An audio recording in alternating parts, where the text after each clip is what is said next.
안녕하십니까? 좋은 아침입니다. 오늘도 여호와의 회의에 오신 분들을 환영합니다. 오늘 주신 말씀은 예레미야 37장 5절입니다. 이 말씀 제가 받들어 읽습니다. 바로의 군대가 애굽에서 나오매 예루살렘을 에워쌌던 갈대아인이 그 소문을 듣고 예루살렘에서 떠났더라. 오늘 말씀의 제목은 바벨론과 애굽 사이에서입니다.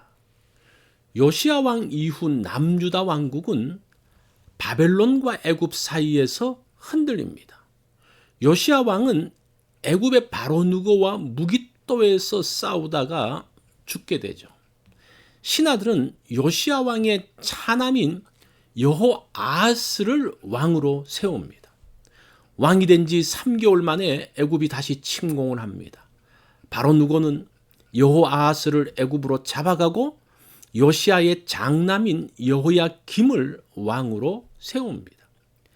그러면서 남유다는 친애굽 성향으로 바뀌게 됩니다.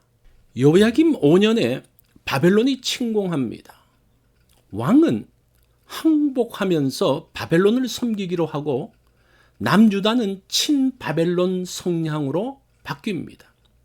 1차 침공 때 왕족과 귀족들이 포로로 끌려갔는데 그 대표적인 인물이 다니엘과 세 친구들이죠. 그로부터 3년 후에 남유다 왕궁의 친애굽파가 득세하면서 다시 여호야김은 친애굽으로 돌아섭니다. 이 소식을 들은 바벨론은 2년 후에 다시 남유다를 침공하죠. 바벨론 침공을 앞두고 여호야김 왕은 죽게 됩니다. 남유다에서 여호야김의 아들 여호야긴이 왕이 됩니다. 왕이 되자마자 바벨론 군대를 맞은 여호야긴은 바벨론 앞에 굴복하게 됩니다. 바벨론 왕은 여호야긴, 성경에는 고니야로 나오는데 그를 포로로 잡아가고 요시야 왕의 아들이요 여호야긴의 삼촌인 시드기야를 왕으로 세웁니다. 2차 침공 때 바벨론으로 끌려간 사람들은 에스겔을 비롯하여 방백들과 용사들 또 백성들 중에서 기술자들이 포로로 잡혀갑니다.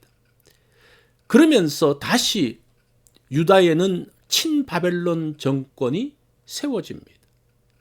시간이 지나서 남유다 왕궁의 친애굽파들이 득세하면서 친바벨론 정책을 고수하던 시드기야의 마음이 또 바뀌어집니다.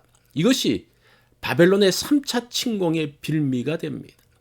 시드기야 9년에 바벨론이 남유다를 침공하여 시드기야 11년에 남유다는 완전히 망하게 됩니다. 당시 남유다 내에는 친애굽파와 친바벨론파로 나누어집니다.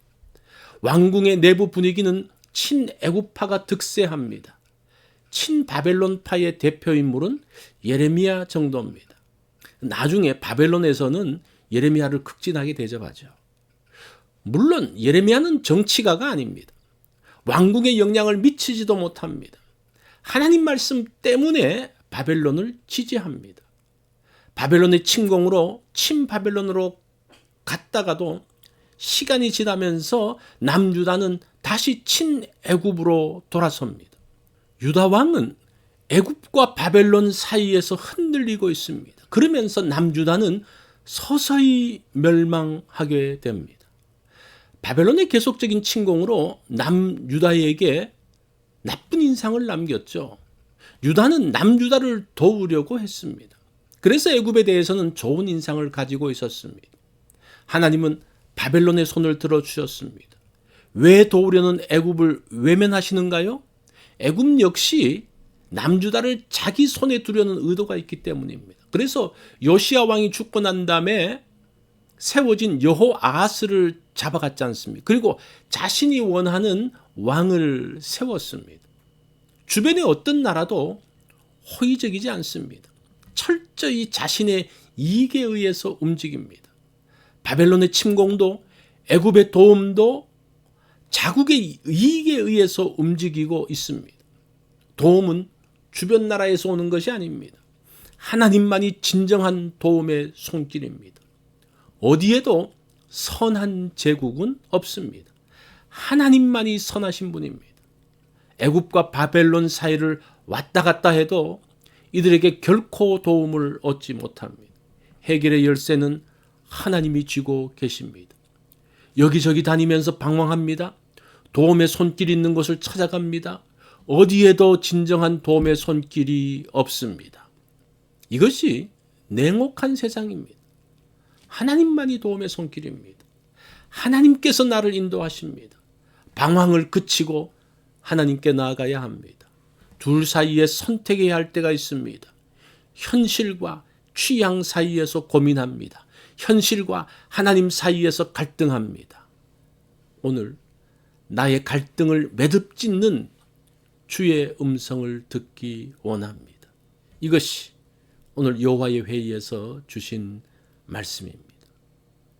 우리의 마음은 여전히 바벨론과 애굽 사이를 방황하고 있는 것을 봅니다. 오늘 하루는 그 가운데서 결단하는, 사람이 아니라 하나님만이 참 도움이심을 아는 그러한 날이 되기를 바랍니다.